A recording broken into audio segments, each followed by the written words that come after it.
प्रिय दर्शकों नमस्कार। आप देख रहे हैं न्यूज़ 21 PM। आज बात करेंगे चंद्रशेखर आजाद रावण के बारे में। आजाद समाज पार्टी के राष्ट्रीय अध्यक्ष चंद्रशेखर आजाद रावण ने जिस तरीके से जमीन पर अपनी मेहनत की है, उससे वो बहुजन समाज के अब नंबर 1 नेता बन चुके हैं।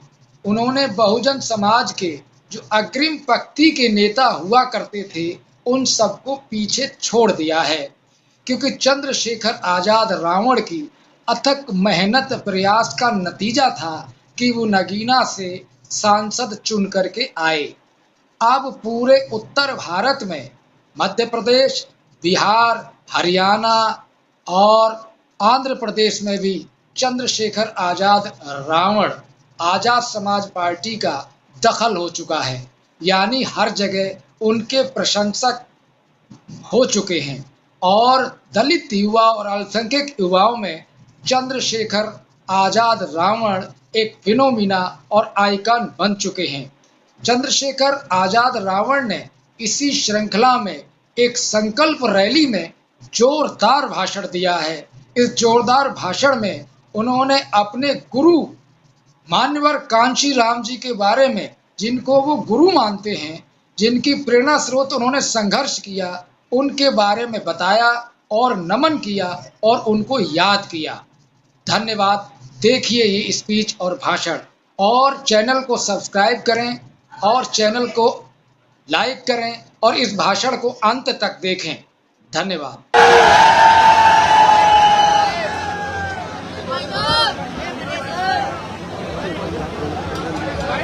धन्यवाद भाई गौतम जी।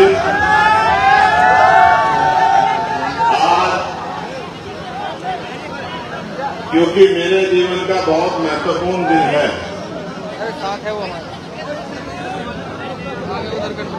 जिस तरह से और गुरु का दर्जा माता पिता के दर्जे से भी ऊपर माना गया है। कहा गया है, गुरु गोविंदो खड़े ताके लागे पाए, बलिहारी गुरु आप में गोविंद दियो बताए। कि गुरु का जो दर्जा है वो, क्योंकि गुरु रास्ता दिखाते हैं, वो माता पिता से बढ़कर और जिस ईश्वर को आप मानते हैं उस ईश्वर के बराबर। तो मेरे राजनीतिक गुरु मानव साहब श्री काशीराम, जिनका आज परिनिर्वाण दिवस है, तो ये दिन मेरे जीवन में बहुत अहमियत रखता है। इस परिनिर्वाण दिवस पे मुजफ्फरनगर मोहल्ला की ऐतिहासिक धरती, बराबर में हमारा बहुत बड़ा तीर्थ सुप्रताल, यहां उपस्थित इस क्षेत्र की महान जनता, मेरी माताएं बहनें, मेरे नौजवान छोटे भाइयों, मुझसे बड़े बुजुर्गों, मेरे हम उम्र साथियों, प्रेस के साथियों, पुलिस के साथियों, मेरे लिए ये दिन, जहां एक तरफ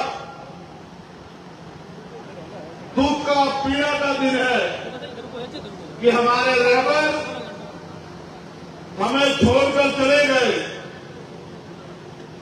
और कहने वाले ये भी कहते हैं कि अगर वो 10 साल और जी जाते, शायद इस देश में कमजोर वर्गों के बीच का कोई व्यक्ति प्रधानमंत्री की कुर्सी पर बैठता। किसान, कमेरा, नौजवान, गरीबों का सच्चा हितैषी, महिलाओं का रक्षक इस देश की सर्वोच्च कुर्सी पर बैठता। लेकिन जब वो चले गए हैं, तो अब रोने चिल्लाने से कुछ नहीं होने वाला। आपको और मुझे इस संकल्प सभा में ये संकल्प लेना है कि हमें माननीय सांसद श्री काशीराम के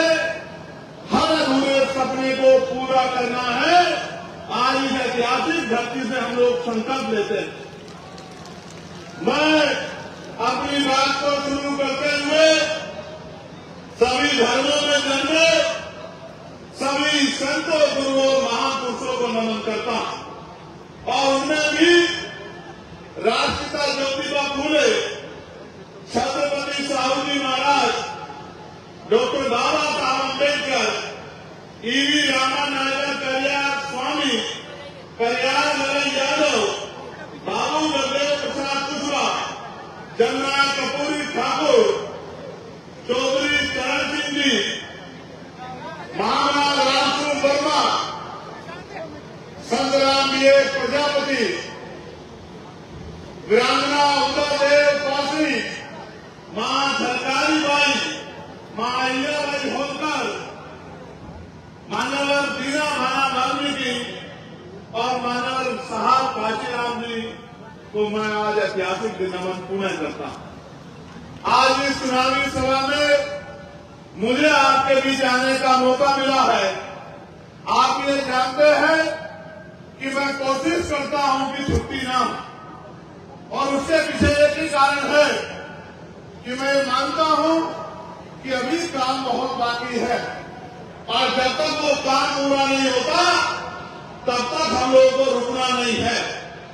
आज जिस तरह का ऐतिहासिक जनसैलाब आप लोगों ने यहां उपस्थित कराकर मेरे हौसलों को, पार्टी के हौसलों को, संगठन के हौसलों को, हमारे नेताओं को और हमारे लोकप्रिय प्रत्याशी भाई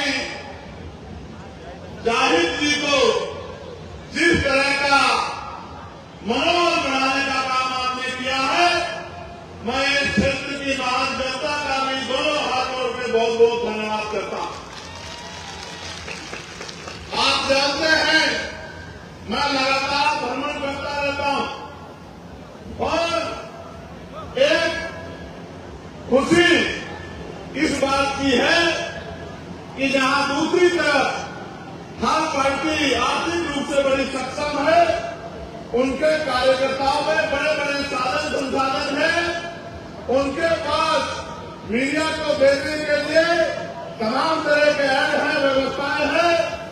वहां दूसरी तरफ मेरे भीम आदमी आजाद समाज पार्टी के गरीब घर से आने वाले कार्यकर्ताओं ने मेरी एक आवाज में जिस तरह से पिछले 7-8 सालों से मेरी हर एक बात पे पहरा देने का काम किया, उससे पहले आशा क्रांतिकारी जय भीम साथियों, आ गया उन्हीं वीडियो लेके चंद्रशेखर आजाद रावण जी का अमीरपुर विधानसभा मुजफ्फरनगर उत्तर प्रदेश में भव्य तरीके से संकल्प रैली की गई मान्यवर साहब कांशीराम जी के परिनिर्वाण दिवस पर। तो आइए दिखाते हैं वीडियो वहां की और लास्ट तक वीडियो को देखते रहिए। एक बार वीडियो को लाइक जरूर कीजिएगा। राजा रावण जी का ऐसा जोरदार भाषण है ना वहाँ पे कि देखते ही रोंगटे खड़े होने वाले हैं आप लोगों के।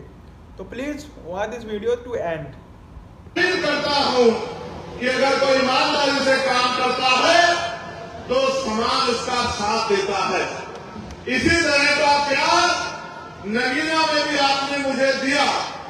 सभी जाति धर्मों के लोगों ने मुझे वोट देकर और बड़ी बड़ी पार्टियां जिनमें बड़े बड़े नेता हैं, बड़े बड़े साधन हैं, उन बड़ी बड़ी पार्टियों पे भरोसा न करके जिस तरह से नगीना के लोगों ने आशीर्वाद देकर, प्यार देकर मुझे वोट की ताकत से कामयाब बना के भेजा, उसी तरह से जिस तरह की मेहनत मैंने वहां देखी थी, मेरे भीम आर्मी के साथी, हमारे आजाद समाज पार्टी के नेता, उसी तरह के कार्यकर्ता मेहनत यहाँ इस मीरापुर विधानसभा में भी कर रहे हैं।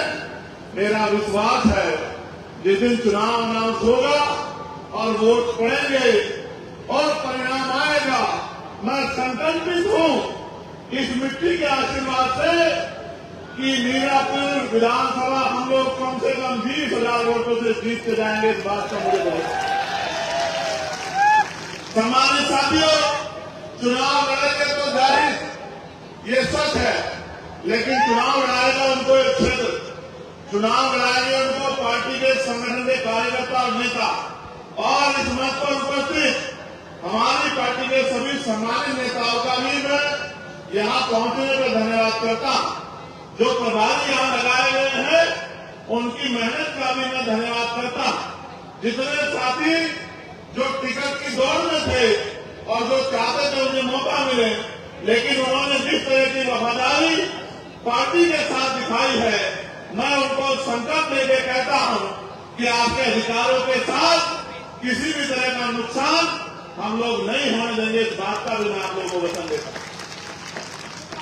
जाहिर भाई का चुनाव में इसी बात पे हुआ कि उनका न कोई क्षेत्र में कोई विवाद है और न ही अपवाद है। वो निर्विवाद व्यक्ति हैं और पहली बार चुनाव के मैदान में आए हैं और उनके साथियों ने जिस तरह से पार्टी के प्रति सम्मान का भाव प्रकट करते हुए उनके हाथ मजबूत करने का काम किया। मैं भाई जाहिद से भी ये कहूंगा, उनके परिवार से भी ये कहूंगा कि उनको इन साथियों को साथ लेकर चलना है, इनकी बात को मजबूत करना है, इनकी बात को कभी कमजोर नहीं पड़ने देना है। और जिस तरह से मंडल के प्रदेश कमेटी के और जिले के संगठन ने हाथों हाथ मेरी बात को मजबूत करने का काम किया, उसके लिए भी मैं उनका कोटि कोटि धन्यवाद करता हूं। सम्मानित साथियों, मानव काशीराम साहब जिनका आज परिनिर्वाण दिवस है, उनके बहुत सारे लक्ष्य और सपने थे। लक्ष्य उन्होंने निर्धारण किए और लक्ष्य लगभग उन्होंने पूरे किए, लेकिन एक लक्ष्य उनका अधूरा रह गया। वो लक्ष्य ये था जिसका मैंने सबसे पहले जिक्र किया कि एक दिन ऐसा आएगा कि बाबा साहब अम्बेडकर के बच्चे इस विचारधारा को मानने वाले लोग देश की सर्वोच्च कुर्सी पर बैठेंगे।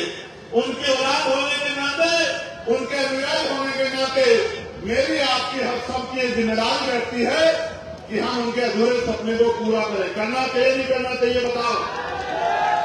अगर कोई पिता अपने बच्चों के सामने किसी काम को अधूरा छोड़ के चला जाए तो उनके बच्चों की जिम्मेदारी बनती है नहीं बनती है कि उनके अधूरे काम को पूरा करें। मुझे दोनों हाथ उठा के बताओ कि इस काम को पूरा करने में मेरी मदद करोगे नहीं करोगे? तो आओ फिर मेरी बातों पर गौर करो। जय हिंद दोस्तों, अगर आप लोग को वीडियो अच्छी लग रही हो तो प्लीज इस वीडियो को लाइक करें और चैनल को सब्सक्राइब करना ना भूलें। 15 अगस्त 1947 को मैं बार बार समझाता हूं और आज फिर आपसे कह रहा हूं और आपकी बात समझ में आएगी। मैं इस बात की भी गारंटी देता हूं। मेरी गारंटी मोदी जी की गारंटी जैसी नहीं है जो कभी पूरी नहीं होती। मेरी गारंटी तो वो गारंटी है जो पूरी भी होगी और जिस दिन पूरी होगी आपको एहसास भी होगा। मैं आपको विश्वास दिलाता हूं जब आप मेरी बात को यहाँ से सुन के घर की तरफ लौटेंगे और अगले कुछ समय से पहला देंगे तो आपको एहसास हो जाएगा कि मैंने आपको किस माध्यम से क्या समझाया। तो जब 14 अगस्त 1947 को देश अंग्रेजों के अधीन था, जिस व्यक्ति की जेब में 100 रुपए थे, 15 अगस्त को आजाद होने के बाद 16 अगस्त 1947 को उसकी जेब में 100 रुपए थे। 14 अगस्त को जिसके पास 1 बीघा जमीन थी, 16 अगस्त को आजादी के बाद भी उसके पास 1 बीघा जमीन ही थी। और 14 अगस्त को तो नौकरी पे नहीं था, आजादी के साथ नौकरी नहीं मिली, 16 तारीख को भी वो बेरोजगार ही था। बदलाव ये हुआ कि हम अंग्रेजों के गुलाम थे। अंग्रेजों ने पावर जो है यहाँ की सरकारों के हाथ में दे दी। अंतिम सरकार पंडित जवाहरलाल नेहरू जी के नेतृत्व में बनी, लेकिन असली आजादी किसान के मेरे नौजवानों को कम मिली जब इस देश में 26 जनवरी 1950 को बाबा साहब अम्बेडकर का संविधान लागू हुआ। उस संविधान से क्या परिवर्तन हुआ? उस संविधान से परिवर्तन हुआ कि सभी लोग इस देश में बराबर होंगे। जो गैर बराबरी है, लोकतांत्रिक व्यवस्था गैर बराबरी को खत्म करने का काम करेगी। कैसे? जिसके पास जमीन नहीं है, सरकारें बनने के बाद उनको जमीन देके जो है उनको इस गैर बराबरी से मुक्ति दिलाई जाएगी। जो पढ़े लिखे लोग हैं उनको रोजगार दिलाने का काम किया जाएगा। जो नहीं पढ़े लिखे हैं उनको पढ़ाने का काम किया जाएगा। जिसके घर में छत नहीं है उसको छत देने का काम किया जाएगा। जो जाति के आधार पर गैर बराबरी है उस नीचे